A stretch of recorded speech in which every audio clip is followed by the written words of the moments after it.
সকালবেলা 6টার সময় ঘর থেকে বেরিয়েছিলাম মায়াপুরে আসার জন্য।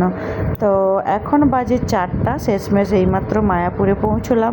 নমস্কার, কেমন আছো সবাই? আমার ছোট্ট একটা মিনি ব্লগে তোমাদের সবাইকে স্বাগত। আমাদের ট্রেনটা লেট থাকার কারণে আমরা পৌঁছতে লেট হয়ে গেছে আমাদের।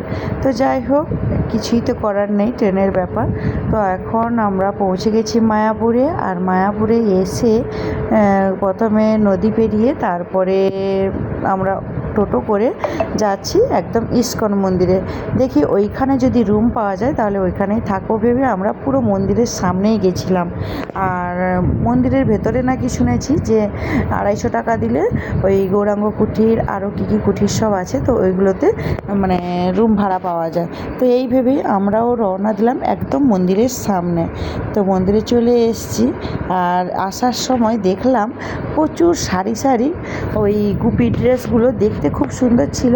আর কিছু দোকান বন্ধ ছিল, কারণ এই বৃষ্টির মধ্যে দোকানগুলো বন্ধ রেখেছে। আর যেহেতু এখন আমরা বিকেলের টাইমে এসেছি, তো বিকেলের টাইমটায় হলে ওরা দোকান খুলবে। খুব সুন্দর সুন্দর গুপি ড্রেসগুলো, তার সাথে আরও অন্যান্য জিনিসও ছিল। তো যাই হোক, পরের ভিডিওতে তোমাদেরকে সবাইকে দেখাবো ঘুরিয়ে মানে ক্যামেরা করে।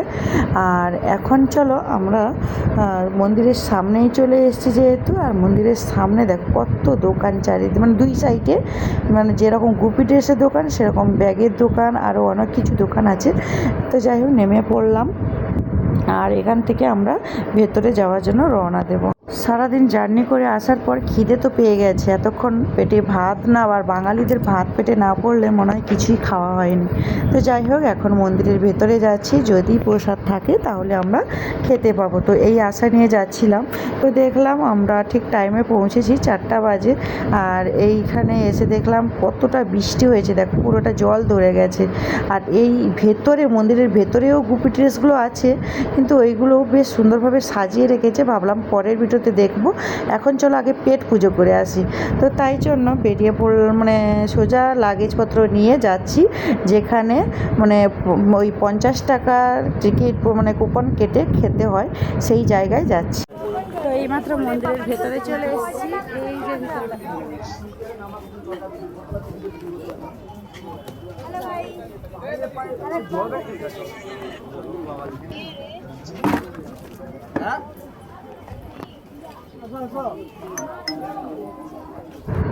তো এখন আমাদের কুপন কাটা হয়ে গেছে। তো চলো, এখান থেকে 50 টাকা করে মাথা পিছু টিকিট কাটলাম। 5 বছরের উপরের বাচ্চাদেরও সেই সেম 50 টাকা করে নিচ্ছে। তো যাই হোক, এখন ওই যে দেখতে পাচ্ছ, ওই যে ওইখানে খাওয়ানোর মানে ঘর। টিকিট নিয়ে সামনের দিকে এগোতেই দেখলাম ওই যে প্রসাদ ধাম হল লেখা আছে। তো ওইখানে বাইরে জুতো রেখে ভেতরে প্রবেশ করলাম, টিকিটগুলো হাতে দিয়ে। তারপরে আমরা চলে আসলাম এই লাইনে। তো এসেই দেখি অনেকেই খেতে বসেছে, এখানে এসেই দেখি অনেকেই খেতে বসছে। আর আজকের মতো ভিডিওটা এই পর্যন্ত। সবাই খুব ভালো থেকো। আর আমরা এখন খেতে বসবো। তো দেখা হচ্ছে খুব শিগগিরই নতুন একটি ব্লগ।